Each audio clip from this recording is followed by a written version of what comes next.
Hi guys, papunta kami dun sa yung next na bahay na pinuntahan namin after sa Lapu-Lapu, dun sa Talamban. Medyo malayo-layo pa siya sa USCTC. Medyo ano rin siya, medyo mabukid. Medyo dun sa bukid. Hindi naman like bukid na bukid talaga, pero dun sa mga higher places ng Cebu.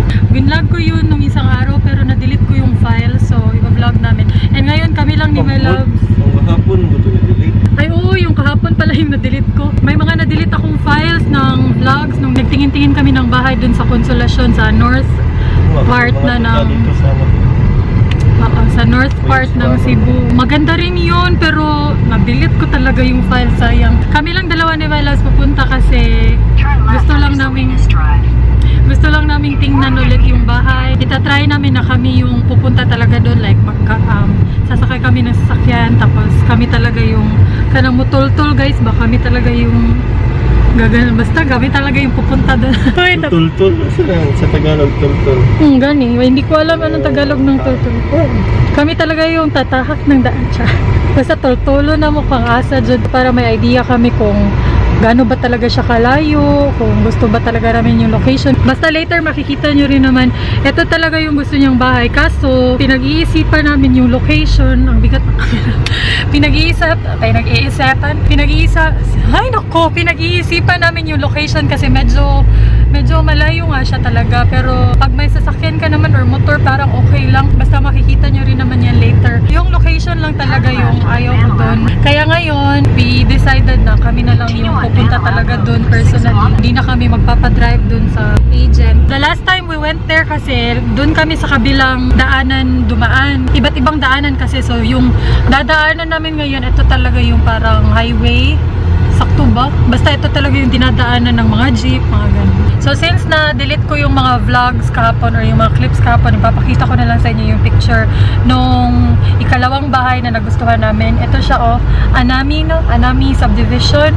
Doon to sa Consolacion. So ito yung single attached na bahay. May balcony siya sa taas, sa master's bedroom, yung nasa taas master's bedroom, tapos may balcony, tapos meron siyang garage. Ito kasing presyo na may kasing pag magkatulad lang sila ng price ng pupuntahan natin ngayon. Hindi mainit yung posisyon ng bahay kasi natatakpan ng ibang bahay, tapos naka-face east man siguro tawag doon. Basta maganda yung location. Yun nga lang, yung ayaw ni My Loves doon is yung interior kasi yung mga bintana, ayaw niya ng design ng bintana. Ayaw Husik ayaw. Tapos ayaw niya nung pangit nga naman talaga yung yung portahan, yung pinto. Yung pinto kasi hindi siya sturdy, like parang kahoy, plywood lang, pati yung hagdanan. Parang hindi ganun ka-okay yung materials niya compared sa compared sa bahay na pupuntahan natin later. Parang mumurahin lang na toilet, ganun. Yun lang yung ayaw ni My Loves, hindi niya gusto yung interior ng bahay. Yung division ng bed sa taas, plywood, hindi solid na cement. Hindi concrete yung division. Tapos yung kusina rin nakasama, parang tsak. Basta sayang talaga ng clips na na-delete ko. Pati yung hagdanan niya, kahoy. Yung pupuntahan natin later, semento. Pareha silang maganda yung exteriors. Medyo magkadikit lang yung presyo. Pinapa-decide na siya kasi may ibang tao din na I think interesado ding bilhin yung sa Anami. Ayun, unahan sila. Dito, malapit na kami guys. Ayan siya, medyo nasa bukid.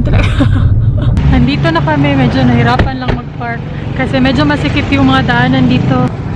Ayan, yan siya, single attached. Tapos yung katabi niya, duplex. Pwede ba tanaw kadali? Tanaw lang, ano ba? Medyo paano talaga siya? Pasaka. Ito yung duplex. May katabi kag isa pang bahay. Ayan. Yan yung sinasabi ni My Loves na mas concrete yung mga haligi. Doon kasi sa kabila, hindi siya whole or hindi siya ganong concrete like this. Ay, hinihingal ako. Titingnan ni My Loves yung mga interior. Medyo madilim na guys. Ay, parang office dito. May office. Maid's room dapat po. Pero pwede na rin to office. Kasi medyo maliit lang. Tapos yung hagdanan, tignan niyo yung hagdanan, oh, sementado. Doon sa kabila, kahoy lang. Tapos yung bintana niya din ganito, mas maganda. Dito sa may stairs, may ganyan siyang glass. Modern na modern yung design. Ayan. Harala ka, bebe, para kita ka.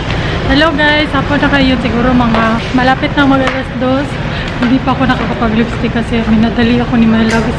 Kasi si Ate Juliet nandun na yung agent namin. Nag-shades na siya. Pupunta muna kami ng tindahan nila my loves. Tapos doon na kami magkikita ni Ate Juliet. Pinanindigan talaga ni my loves sa background. Ako rin yata kay Mama. Ha? Asa man nadapit? Tapi sa mga kanduman. Mandawi lang dapat. So, Hagubyaw. So, ngayon, papunta na kami sa tindahan nila, my loves. Naghihintay na dun si... Appeal na lagi ka.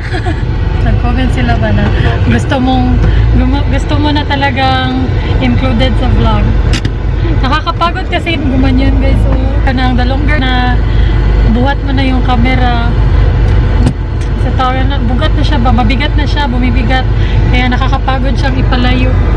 Kaya ganyan lang ako ng ganyan. Doon kami sa may Mandawi pa rin na part, sa may Kanduman. Malapit lang daw sa ABS-CBN Cebu. ABS-CBN TV Black. Yung gwapo kayo ka mo shades. Gwapo kayo ka mo shades, Ibi? Parang si Cyclops. Nagbaon ako, Nagbaon ako ng kettle corn. Si Mylas bumili nito pero kinuha ko kasi ganito talaga ako ewan ko anong Tagalog ng dagaton, pero grabe yung motion sickness ko lalo na sa kotse. Tapos ibang kotse pa yung sasakyan namin, baka van patungo sa site. So madali talagang sumasakit yung ulo ko. So nagbaon na lang ako ng pagkain. Short baby. Taga-bukid ka. Hindi ko naman yan ikinakahiya na ako para akong taga-bukid kasi grabe yung motion sickness ko kasi nakamadyoy nga na bebe. Marami nga nag-comment dun sa 25 facts about me tag ko na, di ba sinabi ko dun na dagaton ako, like grabe yung motion sickness ko. Maraming nag-comment dun na mas preferred talaga nilang mag-jeep katulad ko. Saan ang dagaton sa Tagalog? Hindi ko talaga alam. Ewan ko anong Tagalog ng dagaton, yung motion sickness ba. Maraming nag-comment, marami akong nabasang comments na parehas tayo, ganun. Ayaw ko sa VR, ayaw ko sa taxi, mas gusto ko mag-abal-abal or mag-jeep. Hindi kayo ako nag-iisa. Ngayon pa nga lang, nahihilo na ako. Yung suot ko nga palang foundation is yung Wet n Wild Photo. Mela, saan mo pag-pronounce sa photo? Parang photo? Yung Wet n Wild Photo Focus Foundation. Ginamit ko rin yung bagong concealer. Sinet ko ng e.l.f. na translucent powder. And then, yung lips. Wait lang. Okay. Ito yung Kat Von D liquid lipstick in the shade Lolita. Ayan siya, oh. Kumakat Von D ang lola niya. Napanalunan ko lang to sa giveaway, kaya nakatry. Sa kilay ni Chido. Hindi ko nga na yung kilay ko. Ang pangit ng kilay ko kasi pinagmadali ako ni my loves. Yung blush Too Faced. Ayun lang. Ang ganda talaga ng foundation. Oh, grabe. As in, siguro kasi match na match siya sa skin ko. Pero ang ganda ng coverage talaga. Ang flawless. Diyan na muna kayo. Ito yung baon ko. Kettle corn, yung nasa, ano bang tawag ito? Basta yung nasa ganito. Sorry baby. Lamig itong satuan, fresh pa to. Pareharaman. Pinatong ko lang kasi sa banyo. Pag sumasakay ako ng barko, nung high school pa lang ako kasi lagi kaming umuwi sa probinsya noon. High school, sa Dumaguete, sa Dipolog, tas barko yung sinasakyan namin. Shit. Nagbabaon talaga kami ng pongkan, yung orange. Tapos yung skin ng pongkan, lagi ko yung inaamoy, pampawala ng dagat, pampawala ng motion sickness. Kahit nag-ferry boat lang, yun, nagdadala ako ng pongkan. Kasi nung first year, college pa lang ako, ferry boat yung sinasakyan ko kasi natatakot pa akong mag-commute ng jeep. Kaya nagbabaon talaga ako ng tungkan tapos inaamoy-amoy ko yung balat. Pero pag kumakain ako, nawawala. Siguro kasi may kinakabisihan ba. Hindi sana ako magme-makeup, like maglilip tint lang, pero gusto kong i-test out. Yak! Gusto ko i-test out yung foundation sa humid weather kasi kahapon hindi kami nakalabas, diba? Ngayon, sobrang init. Tingnan natin kung hindi pa rin ako mag-oil. Bebe, gusto mo subuan kita? What do you want? Nga naman ka, Bibi. Gandang-ganda ka sa akin, no? Sabi ko kay Eve, hi Eve. Sabi ko kay Eve, si Mylas pag gandang-ganda sa akin dahil siguro sa foundation. Ito yung service namin.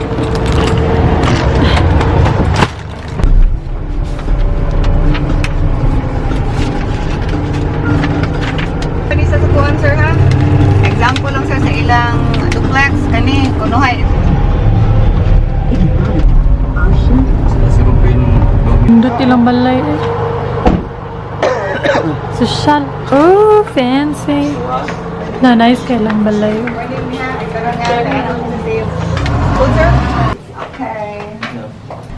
So may lang comfort room, may receipt. Happy lang po ang ani sir kana. Ano saan niya siya? Ah, Namo ni lang comfort room na siya. Okay. Ewan sir, nani ka. Ano po an? Itong duplex sir anak. pila ni siya, te? 3.9. 3.9 plus katong transfer ng 100 something, mga 4 kapin.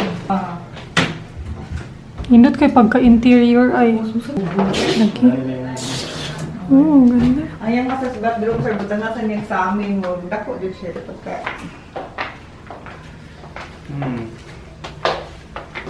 Sa amin everywhere.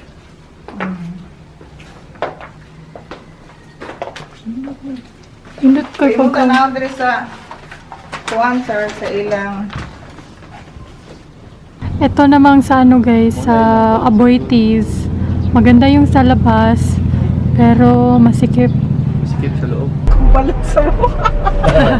Gold. Okay. Yung gamay ng ano. May mga party. Held. Dito na kami sa APM. Pupunta kami ng SMI. Kukunin lang kami. Nagpa-reserve na talaga si My Love, guys. Yun na talaga. Tapos, ginamos na lang daw yung ulam namin everyday kasi wala lang pera. Mga ano lang, buwad na lang. Tapos na kami sa Western Union. Buti na lang naabutan pa. So ngayon, naghahanap kami ng kainan. Ang daming tao, grabe. Bahala na sila. Pupunta kami sa Ayers Lechon kasi gusto namin kumain ng lechon at dinuguan. Ililibre ko si Mylas.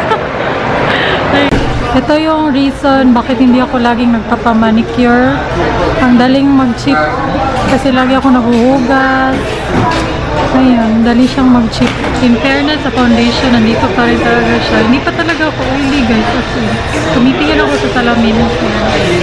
Medyo oily na yung noo ko, pero okay pa rin yan. Mas oily akong tingnan kasi may ilaw dito, pero in person, hindi gano'n. Okay pa rin siya. Ang init kanina ha, super init. Yung concealer din, ayan. Kaso yung concealer nagsusettle sa dry lines. Ayan o, parang na-emphasize niya talaga yung dito ko. Wala akong concealer, hindi ito nagkakaganito eh.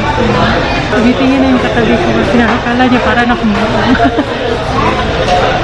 Kasi hindi po ako nakikipag-usap na lang po ako sa camera kasi hindi pa nakikipag-usap ang boyfriend ko.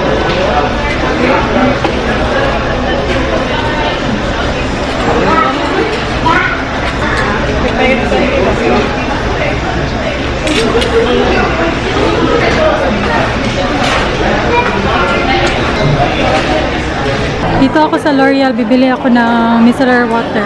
Try ko naman yung sa kanila.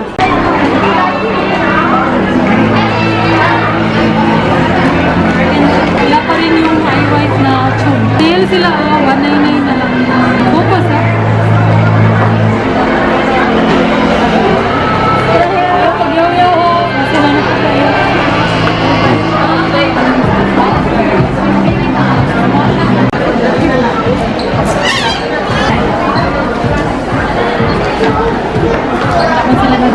Uwi na kami.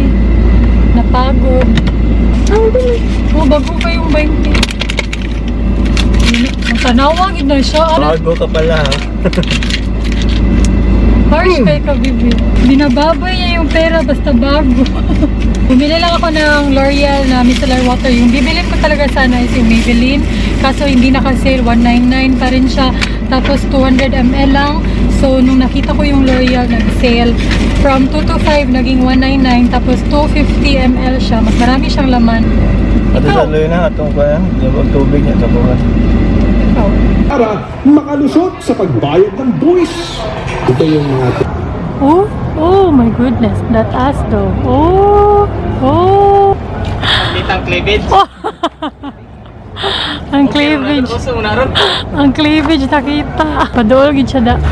Oh. Ah! Uy, nakita yung muliki, uy. Pauwi na talaga kami. As in, sure na talaga na pauwi. Ito na talaga. Kasi kanina, hindi na lang kami umuwi muna kasi nagpatulong si my loves na linisan yung linisan yung sasakyan kay Dimbo. So, ayun, naglinis muna sila. Nakauwi na kami. Actually, kanina pa talaga kami nakauwi. May tinapos lang akong video kasi my brain is not working. Tinapos ko lang yung video and ngayon uploading na talaga siya. Tapos, ayun, guys, ni-reserve na talaga namin yung bahay. So, meaning kasi, kinuha na talaga namin yung bahay. Pinag-isipan namin ng mabuti ni My Loves. Maybe si My Loves mas nag-isip talaga. Pero ako, gave him my opinion. So, ayun, parehas naman namin nagustuhan. And we consulted a couple of people. And yeah, yun na yun talaga. Excited ako, guys. Kahit medyo, ayun nga, mabigat na sa amin kasi ayun, pero tulungan pa rin naman kami ni My Loves, of course. Nakaka-happy lang kasi ini-imagine na namin na nandun na kami sa malaking bahay, tapos may mga office na kami, may beauty room na ako dun kasi 4 bedrooms ba yun? Basta makikita nyo rin naman yan 2 years from now. After 2 years pa yun pwedeng i-turn over sa amin. Nakaka-happy lang and sana we made the right decision. Pero so far, okay naman, guys. Ay, by the way, guys, may tatanong nga pala ako sa inyo. Lalo na sa mga taga Cebu, may mga kilala ba kayong mga interior designer? Kasi, of course, once nakalipat na kami sa bahay, medyo matagal pa naman yun, pero may balak na talaga kami, or si My Loves, na ipa-interior design yung condo. Kasi, once we move to the new house na paparentahan na talaga namin to para may income naman, di ba? Mas maganda kasi parentahan mo siya, gawin mo siya ang business kung maganda talaga yung interior niya. So gusto namin ipa-interior design. So kung may kilala kayo na reasonable naman yung price, guys, like affordable price pero okay or may discount, ganun, please comment kayo below, ha. So ayun lang siguro, napagod kami ngayong araw na to kasi grabe ang init kanina, tapos ang dami naming pinuntahan, guys. Hindi ko na lang na-vlog lahat kasi may kasama kaming agent. Hindi ko naman yun, di ba? And by the way, kung may mga gusto sa inyong bumili ng bahay dito sa Cebu, pwede ko kayong i-refer dun sa agent na sumama sa amin. Ang bait-bait ng agent namin, guys. Like, ilang beses or ilang araw kaming paulit-ulit na bumabalik sa iba't ibang bahay. Ayun. Thank you guys so much for watching and I'll see you soon. Daghang salamat.